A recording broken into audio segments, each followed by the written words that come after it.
Donc aujourd'hui je vais vous montrer comment réaliser une calculatrice en Python avec Tkinter. Alors c'est une calculatrice de ce genre, très simple, on va pas s'embêter pour l'interface graphique. Alors la calculatrice va faire une opération à la fois, c'est-à-dire une division, une opération, une addition, une multiplication, une soustraction. Voilà. Il gère les nombres à virgule et bah, c'est à peu près tout. Voilà, bah, commençons. Donc bah, déjà peut-être commencer par apporter Tkinter. Au début on commence donc. Hop là, pour essayer de pas écrire n'importe quoi. Hop, merde. Attendez. Attendez, j'en mets. Ok, donc. Oh, peut-être. Ok, donc maintenant on peut vraiment commencer. Donc on a porté Tkinter. Donc on va faire les trucs de base, c'est-à-dire la fenêtre. Donc TK. On les met une géométrie. Alors je vais prendre les géométries, enfin la taille que j'ai déjà pris. À vous de chercher une taille qui est un peu mieux. Ou... Enfin voilà, on va pas s'attarder sur ça. Hop. Non. 300 plus 200. Voilà. Après, on peut mettre un titre. Hein. Bon, on s'en fiche du titre. Bref. Alors, le but de cette calculatrice. Bon, déjà, on va créer nos boutons. On va commencer. Alors, tous les boutons vont avoir le même nom. Tout simplement parce qu'on n'utilisera pas le bouton en lui-même. Donc, on utilisera la valeur, enfin la fonction que va retourner le bouton, mais pas le bouton lui-même. Du coup, on peut tous les appeler pareil, on s'en fiche. Donc là, je mets le bouton sur la fenêtre main avec du texte. Donc on va faire tous les boutons, c'est-à-dire texte. Bouton 1. Et avec la commande, la commande, on va l'appeler num1. On va s'occuper des fonctions après. Et on va les placer à des endroits que j'ai déjà prédéfinis. Pareil, à vous de chercher les endroits où vous voulez placer vos boutons, la taille de vos boutons, etc. Moi, je ne perds pas de temps avec ça. Donc voilà, donc là on a un bouton, déjà, donc main loop, hop, ça c'est fait. Donc le bouton on va le renvoyer, on va le renvoyer dans une fonction qu'on va appeler num1. Hop, num1, il va renvoyer encore dans une autre fonction. Alors la fonction on va la définir maintenant, on va faire def, on va l'appeler ajout. Et il va prendre comme paramètre un nombre, nb. On va l'appeler nb, si on peut l'appeler nb, on s'en fiche. Hop, donc ce nombre, il va renvoyer dans ajout, on va faire tout simplement ajout, hop, le nombre 1. Alors comme vous voyez, on met le nombre 1 en... Ah oui, le nombre 1 en string, en chaîne de caractères. Tout simplement parce que on va s'occuper pour la phase où on entre les nombres, on va gérer que des chaînes. Ce qui permet de tout simplement faciliter la... comment dire ça, on peut plus facilement gérer les valeurs qu'on entre. Ouais, je pense que c'est le plus simple pour ça.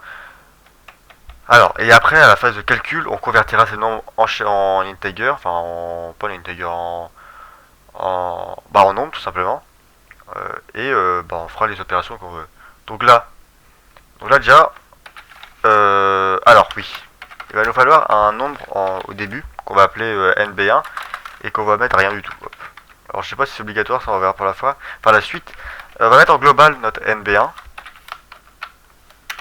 Voilà. Parce qu'on va s'en servir partout. Et que là, vous voyez, que vu qu'avec Tkinter, on ne peut pas mettre d'argument, on est limité. On peut pas renvoyer une valeur de... Enfin, on est obligé, voilà, je sais pas comment expliquer ça, mais on est obligé de mettre un global. Donc, après nb1, tout simplement, on va le ajouter à notre nombre. Voilà. Donc, c'est-à-dire qu'à chaque fois qu'on va cliquer sur un bouton, il va ajouter à la fin de la chaîne de caractères le nombre en chaîne de caractères, quelque sorte. Donc là, si j'appuie sur 1, nb1 va être égal à 1. Enfin, chaîne de caractères 1. Si j'appuie sur 2, il va être chaîne de caractères 1 et 2. Tout ça donne chaîne. Donc voilà. Après. Ah oui, donc. Bien entendu, il nous faut le label aussi. Le label qui va afficher tout ce qu'on veut afficher en fait. Du coup, on va directement le mettre. Label. Et donc il y a la label. On va le mettre sur main. Comme texte, alors le texte, vous mettez ce que vous voulez au début. Bon, on peut mettre 0. Voilà. Après, on va le placer. Donc label.place. Je reprends mes valeurs. J'avais mis 10. Et y égale à 10 aussi. Ok. Donc voilà. Donc là, on a notre label qui va afficher tout ce que les résultats de nos commandes en gros. Après, donc notre label, on va mettre du texte. Il va mettre comme texte NB1 tout simplement. Voilà. Donc là, hop, essayer si ça marche déjà. Voilà, on n'a qu'un bouton et normalement que si on appuie sur 1, il va afficher 1. Et 11, etc. Vous voyez, ça s'ajoute. Et il n'y a pas de limite pour l'instant. Voilà, bon. Alors vous avez compris le truc. Du coup, je vais remplacer ça hors caméra, parce que ça va être très long, enfin très long, non. C'est long de tout remplacer ça. Du coup, voilà, je vous retrouve, que c'est fait. Ok, voilà, donc j'ai tout ajouté, c'est-à-dire toutes les fonctions avec les numéros, et tous les boutons. Alors j'ai ajouté le bouton point, et le bouton 0. Donc on peut regarder ce que ça donne, vous voyez, hop, on a tout simplement tout le truc, et on peut, hop, ça ajoute, hein. J'ai cliqué nulle part, je sais pas pourquoi, point 0, 0, 0, 5, 2, etc. Voilà. Donc maintenant il nous faut les boutons de calcul. On va essayer de finir l'interface. Donc c'est le même délire, hein. Donc bouton encore. Hein. Oula. Qu'est-ce que je fais? Bouton. Et je vais réussir, je vais réussir. Bouton est égal donc à button. J'ai écrit n'importe comment bouton. Non, j'ai écrit boutou. Bon, on s'en fiche. Donc main. Texte. Donc là, on va faire le texte. On va faire le. On a qu'à faire le clear. Alors, vous voyez que je mets des espaces ici. Bref, tout simplement pour agrandir la taille du bouton. C'est technique de flemmard. Mais ça marche. Donc, hop, commande. La commande c'est clear. On l'a pas encore créé, on va la créer. Et point place. Et donc dans point place, on met du x190. Oh là là, qu'est-ce que j'ai écrit encore 190 et du y à 110. Maintenant on va faire un plus. Hop. Hop, donc on le met encore sur main. Bon, c'est le même délire à chaque fois. Hein. Hop. Plus. Et commande. On a qu'à appeler la commande add. Comme addition. Et on le place. Hop. Ah. J'ai arrivé, j'ai écrit vraiment n'importe quoi. 190, non, 690 encore. Punaise, c'est possible ça. Et y à 110. On va faire les deux fonctions qu'on veut. Donc def. Donc clear, on peut la faire directement, puisque c'est plutôt très facile comme fonction. Hop, donc def clear. Donc clear, on va mettre toujours en global NB1. Et tout simplement NB1, on lui met rien. Voilà. On peut peut-être lui mettre 0. On s'en fout, on peut laisser ça comme ça. Et on affiche aussi dans le label notre nouveau NB1. Enfin, soit vous affichez NB1, soit vous affichez tout simplement rien. C'est comme vous voulez, on peut afficher NB1 aussi. Hein. C'est pareil. Voilà. Alors, faire def plus. Alors, add, on va le faire après. Add. Voilà. On va. Oula. Ah. On met passe. Mais punaise, c'est pas possible, j'arrive pas à écrire aujourd'hui. Donc voilà, on peut essayer de lancer ça pour voir ce que ça fait déjà. Bon voilà, c'est plutôt classique. On peut vérifier notre clear.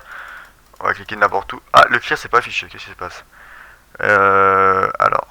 Ah oui, j'ai affiché deux boutons au même endroit, ça va pas. En effet, c'est 150 là. Voilà. Donc, hop, hop, hop. Hop, ça clear. On peut mettre 0 aussi, hein. C'est... Le problème c'est que si vous entrez des nombres après, voilà, le 0 va être derrière. Du coup, je préfère laisser le en rien. Non, rien, je dis. Voilà. Voilà, voilà. Donc, alors le plus. Qu'est-ce qui se passe avec le plus?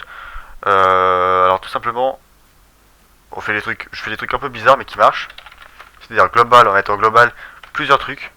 NB1, hop, et NB2, on s'en fout. Alors les variables par exemple, hein, vous appelez ça comme vous voulez bien entendu. Alors NB2 tout simplement. Alors là on va convertir notre nombre. Alors par exemple, on va faire un petit exemple. On va dire A, alors je zoomerai pour que vous voyez mieux, est égal à 1,2. Voilà, j'affiche A est 1,2 et type A, hop, type A est bien un string. Alors quand on va le convertir en float, et bien en fait le point là que vous avez entré va être converti aussi en point. C'est ça que j'avais trouvé ça génial. Tout simplement si on fait par exemple B est donc égal à float float A, et ben quand on affiche B, vous voyez que ça affiche bien le point et c'est bien 1,2. Je trouve ça assez génial. Du coup, si on veut convertir notre chaîne de caractères avec un point, bah, ça convertira en float. Voilà. Je tenais à le dire. Donc NB1.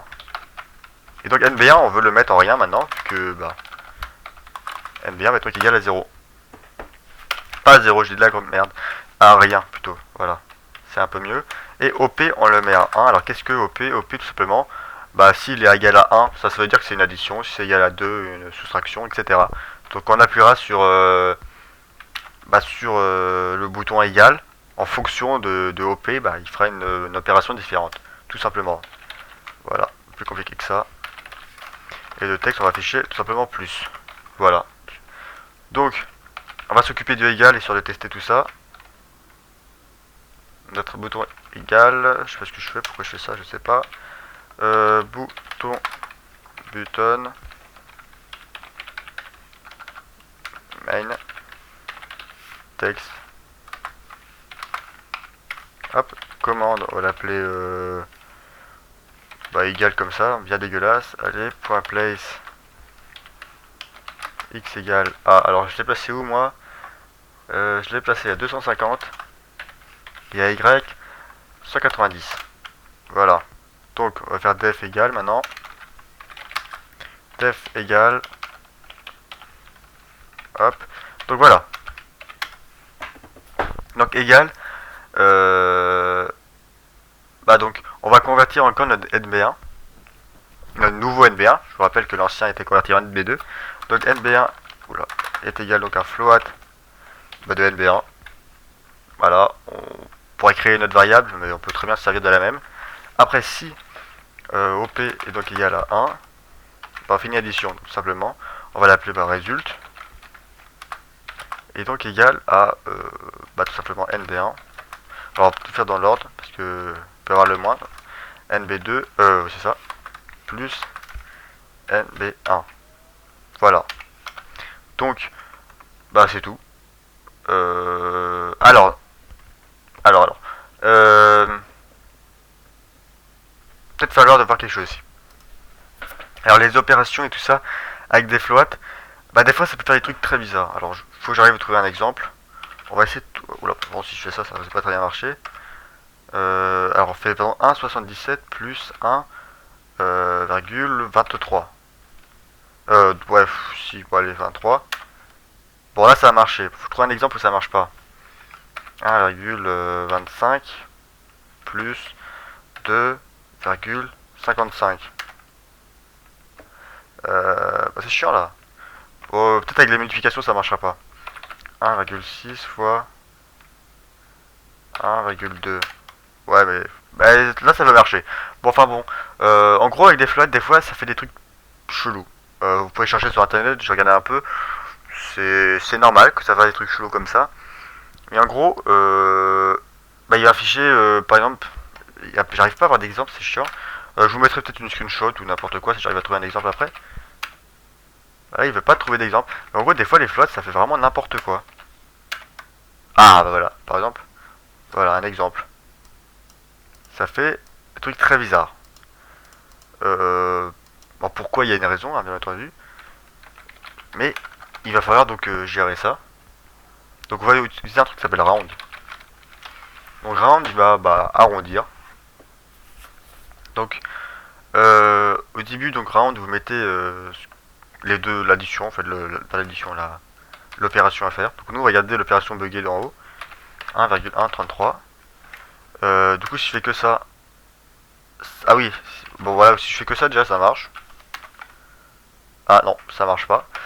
Donc, bien entendu, ça marche pas. Round, donc ça va arrondir. Donc là, on arrondit à rien, du coup, bah, ça fait des trucs bizarres. Donc on va l'arrondir, nous, on va prendre une marge, on va dire 10 caractères. Et du coup, on a bien moins 0,33. Plutôt que moins 0,33, 0,000 et après un 7. Voilà, tout simplement. Donc voilà, ça c'est un truc à savoir. Apparemment c'est pas compliqué, c'est en informatique. Euh, voilà, les flottes, ça fait des trucs chelous. C'est tout. Donc, on va appliquer ça. Round. Arrondi à 10, donc. Histoire de pas avoir de problème. Donc, après, dans notre label, on va afficher notre résultat.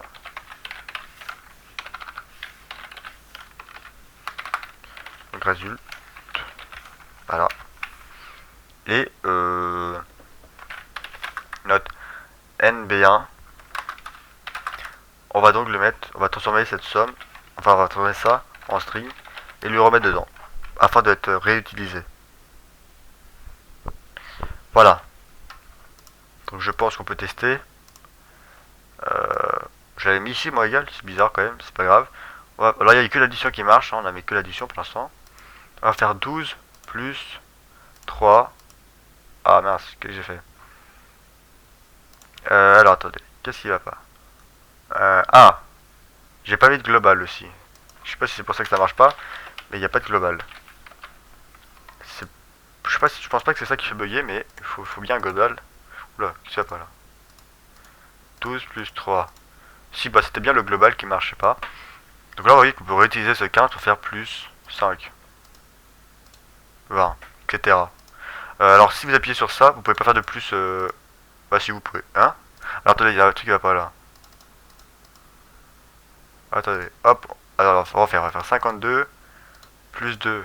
Ah bah non, bah 524 alors plus 2. Ok, on met à 0. Ouais, ok, ça va pas. Qu'est-ce qu'on a fait de mal? NB1, on le met à rien. Qu'est-ce qu'il y a pas alors? C'est bizarre. C'est très bizarre. Ça devrait pas faire ça. Enfin bon, on va continuer. Je règle ça pour après. Donc, vous avez compris le truc. Je vais remplacer l'addition à la soustraction. Je vous expliquerai ce que j'ai fait quand même. Cela, le temps va vite quand même. 18 minutes. Ok, voilà. Donc là, j'ai ajouté la soustraction, la multiplication et la division, comme on l'a vu tout à l'heure. Alors pour le problème, en l'occurrence, bah, c'était que NB2, il existait toujours en fait. Là, avec clear, on met NB1 à 0, à rien, mais on met pas NB2 à rien en fait. Du coup NB2 est resté toujours. Du coup, faut bien mettre NB2 à 0. Alors, je gère pas les erreurs, c'est-à-dire que si vous respectez pas. Hein. Ah, qu'est-ce que je fais là?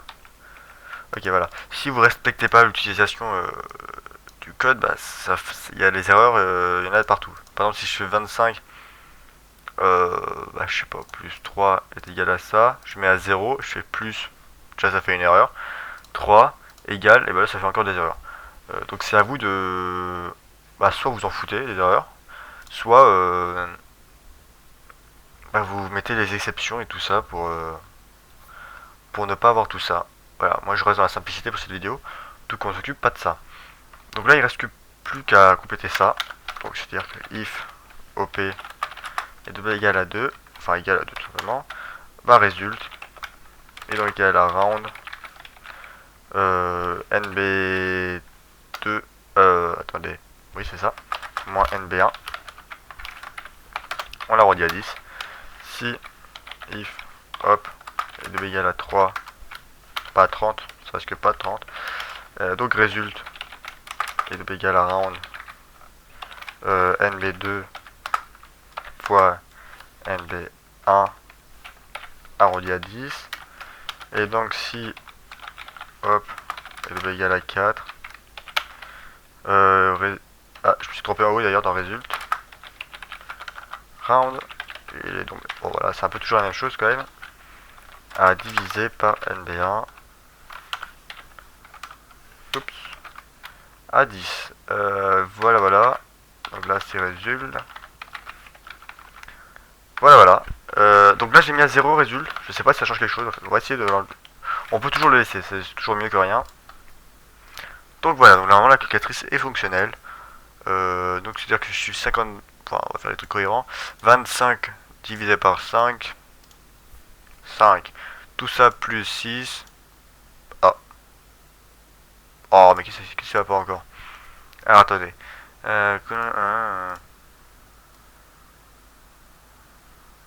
Qu'est-ce qu'il fout? 25 plus 6. Moins 1. Bah alors, ça va divisé par 10. Bah, je comprends pas. Bon, oui, j'ai pas compris pourquoi ça marchait pas tout à l'heure. J'ai dû faire n'importe quoi. Donc 0, on peut utiliser des nombres à virgule si vous voulez. Tout ça moins 1,55 fois 0,01. Bon, vous voyez que faire tout plein de trucs et que ça marche plutôt pas trop mal. Voilà. Donc c'est à peu près tout. Ça reste une calculatrice très simple. Voilà, après à vous de l'améliorer avec plein d'autres trucs. Mais après, si vous voulez des calculatrices qui gèrent plusieurs opérations en même temps, bah ça devient un peu plus compliqué. Mais genre beaucoup plus compliqué. Mais voilà. Donc j'ai regardé sur internet différents codes. Et le mien ressemble pas tout à fait à ça. C'est plutôt différent. Je sais pas si c'est. Bah dites-moi ce que vous en pensez. Et si vous a plu. Voilà. Je vous dis à la prochaine.